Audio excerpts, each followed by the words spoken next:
फोडले जात आहेत, भरपूर फराळ बनवला जातोय, कारण दिवाळी अगदी आता उद्यावर आलेली आहे. आणि आज आता आपण स्वररत्नांची गाणी ऐकतोय. आज एलिमिनेशन आहे, एक कोणतरी स्वररत्न आज बाहेर जाणार आहे.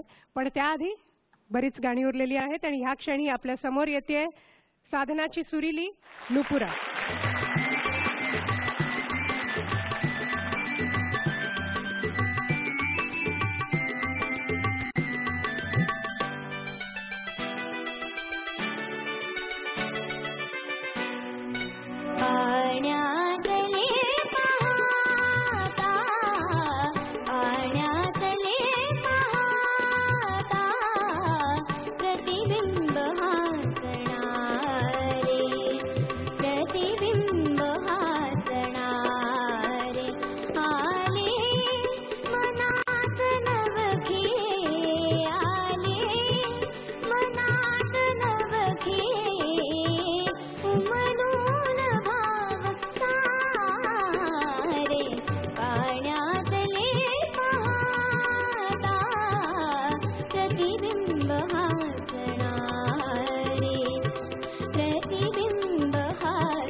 छान झालं नुपुरा, थँक्यू. खूप छान झालं गाणं.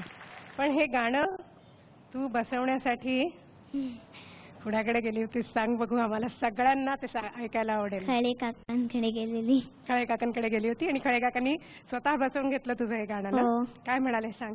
ऍक्च्युली त्यांनी माझं खरा तो प्रेमा बघितलेलं, तर त्यांनी मंदार आपटेला फोन केलेला आणि तिला सांगितलेलं की हिला घेऊन ये, मला तिला काही टिप्स सांगायच्या आहेत, तर ते मला घेऊन गेलेले.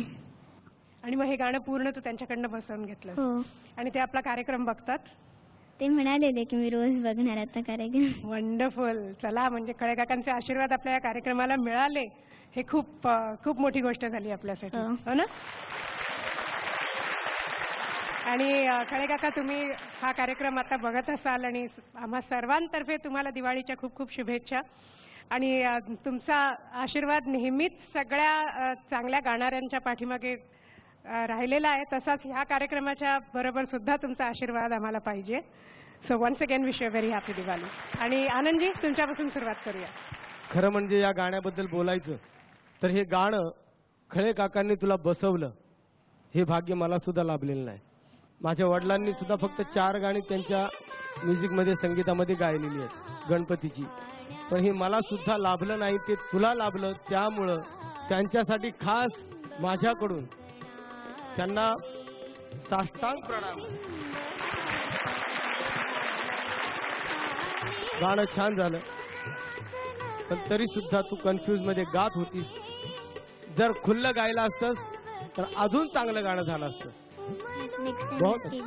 नुपुरा, अगं खळे काकांचं कुठलंही गाणं सादर करणं म्हणजे तू त्यातलं हे गाणं निवडलंस ह्याच्यातच तुला मी म्हणजे काय म्हणू, तुझा हे कौतुक करायला पाहिजे. कारण का आणि त्यांचा आशीर्वाद जेव्हा जेव्हा ते भेटतात ना तेव्हा इतके छान हसत आशीर्वाद देतात की त्यांचा हात नुसता डोक्यावर असला की एक डिवाइन फिलिंग येतं. इतकं ते व्यक्तिमत्व आपल्या सगळ्यांना लाडकं आहे. खूप छान झालं गाणं आणि इतकं सुंदर गाणं हे तर खूप अवघड गाणं आहे. त्यात खूप बारीक बारीक जागा आहेत आणि ते इतक्या छान तू अटेम्प्ट केल्यास, ह्याबद्दल तुझं खूप खूप कौतुक. पुन्हा एकदा मला हे म्हणायला भाग पाडलं ह्या पोरीनं की ह्याच्या आधीची पण गाणी इतकी इतकी जुनी गाणी ही मुलं म्हणतायत, ह्याच्यातच सगळं आलं. जसं बेला म्हणाली, खरोखर अवघड गाणं आहे हे आणि खूप छान अटेम्प्ट केलास तू. खूपच तू गाणं सांभाळून नेलंस. पण मी मानतो बाबा तुला. तू गाणं सुरू केलंच आणि माझ्या पोटात गोळा आला खरंच की मी खळे साहेबांकडे गायलोय, खूप गाणी गायलोय. मला माहिती आहे त्यांचं गाणं गाताना अगदी बाळंत झाल्यासारखं वाटतं की मोकळा झालो मी एकदा. तर तू लक्षात ठेव की केवढे मोठे कंपोजर आहेत ते, त्यांच्याकडे गाणं हेच नशीबच. आणि तुला जसं आनंद म्हणाला की तुला रिहर्सल करायला त्यांच्याकडे मिळाली, हे तुझं केवढं मोठं भाग्य आहे. जोरदार एकदा खळे साहेबांसाठी टाळ्या वाजवा. सो वंडरफुल, कॉंग्रॅच्युलेशन्स आणि बेस्ट ऑफ लक. थँक्यू.